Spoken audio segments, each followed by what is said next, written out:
बच्चों, कैसे हैं आप सब? एकदम बढ़िया। मैं दीपक पटेल, हम सबके channel study with Deepak Patel में आपका स्वागत करता हूं। तो हमने पिछली वीडियो में क्या सीखा वो सब बता देता हूं, और जो आज हम करने वाले हैं वो बता देता हूं, ठीक है। पिछली वीडियो में हमने इंट्रोडक्शन पढ़ा था फिजिक्स का, फर्स्ट चैप्टर का वो, ठीक। उसके बाद हमने किया इंड पोजिशन और कूलम्ब्स इनवर्स स्केलर। फिर हमने किया गोस थ्योरम और इक्वेटोरियल और ब्रॉडसाइड पोजीशन। आज हम करने वाले हैं ये मेन चीज ये है ना, torque act on dipole when it is kept in uniform electric field, ठीक। फिर work done in rotating a dipole in uniform electric field, ठीक है बच्चों। अब यूनिफॉर्म इलेक्ट्रिक फील्ड क्या होती है? यूनिफॉर्म इलेक्ट्रिक फील्ड उसे कहते हैं जब फील्ड लाइंस एक साथ चलें और यूनिफॉर्म रहे, मतलब गड़बड़ ना करें। जैसे ये यूनिफॉर्म हो रही, ए सीधी जा रही है, इसके साथ ओरिजिन पॉइंट मतलब साथ से निकली और एक जैसी रहे, या तो ऊपर जा सकती है या नीचे आ सकती है, जैसे साइड साइड से जा सकती है, ठीक है बच्चे।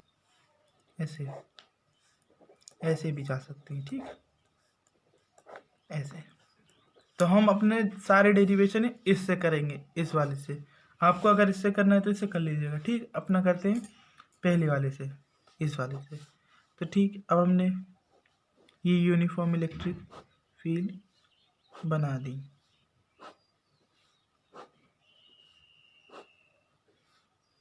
ये यूनिफॉर्म इलेक्ट्रिक फील्ड हो गई। मैंने इसमें एक डाइपोल रख दिया, ठीक, जिसकी डिस्टेंस आपको पता है 2L होती है, पॉजिटिव चार्ज नेगेटिव चार्ज, ये तो याद हो गया। ऐसे करके ये इमेजिनरी बना दिया, ये एक ट्रायंगल बन गया, ठीक। अब इसका थीटा हो गया होगा, इसका एंगल क्या हो गया? थीटा, ठीक। अब यहाँ पर पी पॉइंट है, पी पॉइंट मतलब इसको बी पॉइंट मान लीजिए, ए बी सी करके, ठीक। अब मैं बताता हूँ टॉर्क होता क्या है।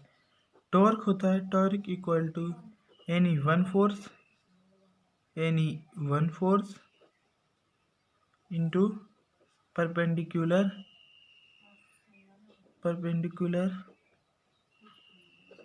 डिस्टेंस बिटवीन देम, ठीक। नहीं दिखा? टॉर्क को अपन टाउ से शो करते, ऐसे टॉर्क, स्पेलिंग देखिए, इसको अपन टॉर्क को टाउ से शो करते हैं। इसका होता क्या है? Torque any one force into perpendicular distance between them. अब देखिए ये फोर्स ही माने जाते हैं, चार्ज जो होते हैं वो फोर्स माने जाते हैं। एनी वन फोर्स मान लीजिए। अब मैं बताता हूँ आपको दूसरे पेज से, देखिएगा बढ़िया से। Torque equal to force into, अब इसमें देखिए इस वाले में परपेंडिकुलर डिस्टेंस क्या हो गई? BC, ठीक। अब हमें BC की वैल्यू नहीं पता है तो क्या लिखते हैं? आपको एक एक्सप्रेशन याद है? कौन सा एक्सप्रेशन याद करिए? E is equal to F/Q0, याद है? नहीं याद है तो पिछली वीडियो देख के आइए, मैंने इस इंट्रोडक्शन में बता चुका था आपको ये होता है। अगर F की वैल्यू निकलेगी तो क्या आ जाएगी? EQ। नोट लगाना है तो नोट लगा दीजिए, ठीक है बच्चों। उसके बाद अब टॉर्क की जगह टॉर्क, F की जगह EQ0 इंटू BC। अब हमें BC निकालना, value of BC in triangle में इन ट्राइंगल ABC ट्राइंगल में साइन थीटा क्या होता है? परपेंडिकुलर अपॉन में बद्री प्रसाद हर अपॉन में हाइपोटेन्यूस। परपेंडिकुलर क्या है इसमें? परपेंडिकुलर देखिए ये रहा BC। हाइपोटेन्यूस क्या है इसके अंदर? हाइपोटेन्यूस AB, ठीक। अब sine theta equal to BC की क्या हमें वैल्यू निकालनी है? ये BC की वैल्यू निकालनी है, इधर से BC की वैल्यू निकालनी है, तो ठीक। AB हमारे पास क्या दे रखा है? AB A से B 2L दे रखा है, ठीक। तो 2L, BC की वैल्यू क्या आ गई? साइन थीटा 2L, इतना। अब ये टॉर्क, ये इक्वेशन फर्स्ट मान लीजिए। Put the value of BC in equation, put the value of BC in equation first, ठीक।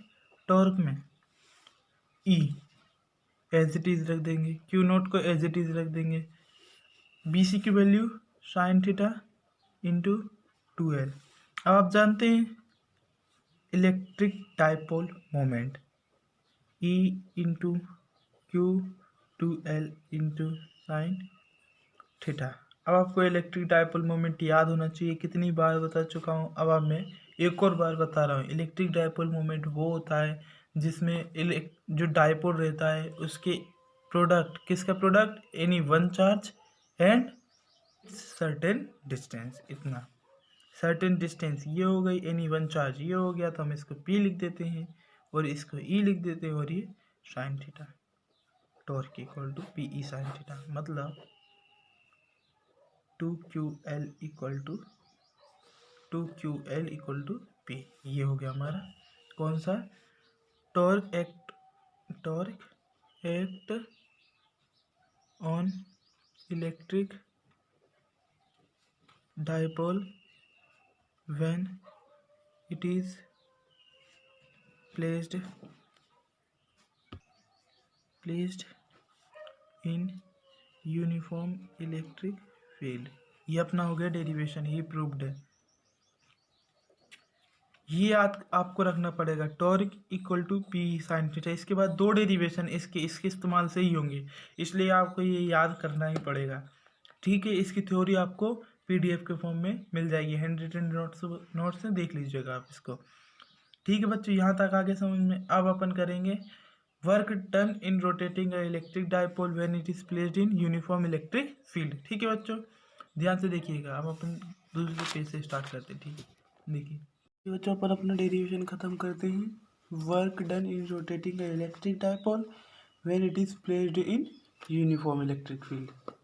जब हमने बताया था, पहले बता चुका हूँ, इलेक्ट्रिक फील्ड क्या होती है। Electric field, uniform electric field वो होती है जब सारी फील्ड लाइंस एक साथ एक ही दिशा में चले, ठीक है, ये यूनिफॉर्म इलेक्ट्रिक फील्ड। और उसके अंदर एक डाइपोल रख दिया, डाइपोल ऐसा रखा। अब देखते हैं ये डाइपोल घुमाने में, मतलब ये डाइपोल ऐसा है, इसको ऐसा करने में कितना वर्क डन होता है, मतलब सीधा करने में, इसके जैसा करने में, इन फील्ड लाइन के जैसा करने में कितना वर्क लगता है, उसको निकाल दे, ठीक है बच्चों। अब देखते हैं अपन, है ना। अभी आपने पढ़ा टॉर्क इक्वल टू, अब थ्योरी लिखना है तो थ्योरी अपन कैसे लिखेंगे, consider a dipole is placed in uniform electric field then the work done will be, ऐसा लिख देना, ठीक। अब क्या होता है, टॉर्क भी पढ़ के आए थे अपन, torque equal to PE sine theta, ये पढ़ के आए हो। अभी देख लेना, अभी हाल करा अपन ने ना, torque equal to PE sine theta. अब स्मॉल वर्क, मान लीजिए थीटा हो गया, है ना, small work done in rotating a dipole, ठीक, स्मॉल वर्क मतलब DW लिख दूँ, ठीक। अब work equal to force into displacement होता है, फोर्स इंटू डिस्प्लेसमेंट मतलब कितना, D थीटा, स्मॉल थीटा से कर रहे, मतलब अभी हमने कितने से, स्मॉल एंगल से किया, small work done small angle से हुआ होगा, ठीक। अब इसमें फोर्स क्या है, टॉर्क इंटू D थीटा, ठीक बच्चों। अब टॉर्क की वैल्यू क्या होती है, PE sine theta, PE sine theta into D theta. अब टोटल वर्क डन, मतलब ये पूरा वर्क डन क्या हुआ होगा, स्मॉल वर्क डन निकला, छोटा सा वर्क डन रोटेट करने वाला, टोटल वर्क डन कितना हुआ होगा, total work done in rotating a dipole in uniform electric field, ठीक है बच्चों। अब टोटल वर्क डन के लिए हम इंटीग्रेशन लगा देंगे, DW इंटीग्रेशन आप पढ़ लेंगे, अभी हमारे मैथ में है ये 5th चैप्टर, है ना, 0 से वर्क डन की तरफ। अपने 11th में तो पढ़ाई होगा, हल्का फुल्का पढ़ा हो तो ठीक है, ठीक, जीरो से थीटा की तरफ, मतलब कुछ तो जीरो से, मतलब जीरो से थीटा की तरफ, जीरो से वर्क डन की तरफ। समझ में आ रहा है? शुरू जीरो से करते ना अपन, तो ये थीटा तक खत्म होगा। ठीक, तो ये P E sine theta into D theta.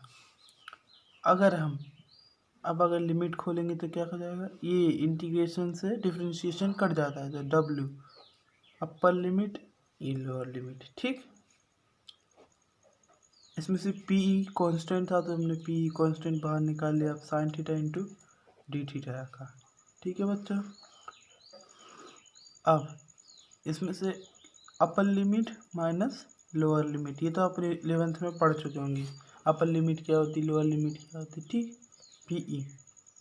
अब बताइए, ये जीरो से थीटा की तरफ। ठीक, अब sine theta into D theta क्या होता है, इंटीग्रेशन में देखिए, अगर डिफरेंशिएशन लगा होता, डी लगा होता इधर, तो हम इसको कोस थीटा बोलते हैं। अब इंटीग्रेशन लगा है तो हम इसको माइनस कोस थीटा बोलेंगे, माइनस कोस थीटा, थीटा है जीरो। ठीक है बच्चों, अब देखिएगा, है ना, W minus zero equal to W equal to P E, इसका माइनस बाहर ले लेता हूँ। ठीक, तो ये कोस थीटा बचा, थीटा से जीरो की तरफ। ठीक है बच्चों, इसके बाद डब्ल्यू इक्वल टू देखिएगा ना, minus P E, cos theta को कोस थीटा रखेंगे, upper limit minus lower limit, lower limit कोस जीरो डिग्री, जीरो डिग्री। ठीक है बच्चों, आ रहा है समझ में और दिखाई दे रहा है अच्छे से? हाँ सही है। W equal to minus P E, cos theta को कोस थीटा ही रख देंगे, माइनस कोस जीरो डिग्री की वैल्यू क्या होती है, 1। समझ पा रहे हो, याद होगी, है ना। डब्ल्यू इक्वल टू, अभी माइनस का इंटू सब में कर देते हैं अपन, क्या हो जाएगा, तो क्या हो जाएगा, P E 1 minus cos theta, ये हो जाएगा बच्चे। ये थी अपना, हमें ये तो पता चल गया कि ये आ गया फॉर्मूला। मैक्सिमम वर्क डन कितना होगा और मिनिमम वर्क डन कितना होगा, तो अपन निकालते हैं कोस थीटा की वैल्यू, इस कोस थीटा की वैल्यू रखकर। ठीक है बच्चों, देखिएगा, इधर कर देता हूँ वरना आपको दूसरे पेज से समझ में भी नहीं आएगा। कोस थीटा इक्वल टू रख देते हैं अपन, जीरो डिग्री रख के देखते हैं ना, cos theta equal to zero degree, तो work done, work P E 1 minus cos theta की जगह जीरो की डिग्री की क्या वैल्यू होती है, 1, तो ये वर्क डन हो गया जीरो, मतलब minimum work done. Minimum case लिखना पड़ेगा, केस फर्स्ट करके, case first minimum work done. ठीक, अब अपन रखते हैं cos zero degree, cos theta equal to zero degree, 1 degree रख, 90 डिग्री रखो, 90 degree, cos equal theta equal to 90 degree. अगर cos W is equal to P E 1 minus cos 90 degree zero हो जाता है, होता है ना, तो ठीक, डब्ल्यू इक्वल टू ये पी इतना ही होगा वर्क करना। अगर हमने कोस कितना रख दिया, 180 डिग्री रखा तो क्या होगा, यहाँ से देखो, cos 180 degree, cos theta equal to 180 degree, तो work done equal to P E 1 minus 1, ये पता है 180 डिग्री कोस 180 डिग्री की -1 वैल्यू होती है, तो क्या हो जाएगा, पी ई 1 प्लस 1, तो 2 पी ई।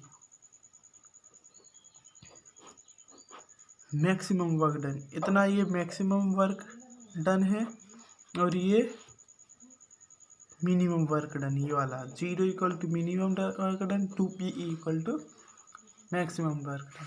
आगे समझ बच्चों, आज की वीडियो में इतना ही। अब नया लेक्चर होगा हमारे, 2 नए बचे हुए, कौन से डेरिवेशन पे, 2 नए डेरिवेशन पे, अब वो भी ख़त्म जल्दी कर लेंगे। फिर आएंगी कुछ डेफिनेशन इस चैप्टर की, वो ख़त्म करेंगे, मतलब वो 2 लेक्चर 2-3 लेक्चर का और ये चैप्टर है ना, इसलिए आज की वीडियो में इतना ही। To be continue in next lecture. Okay बच्चों।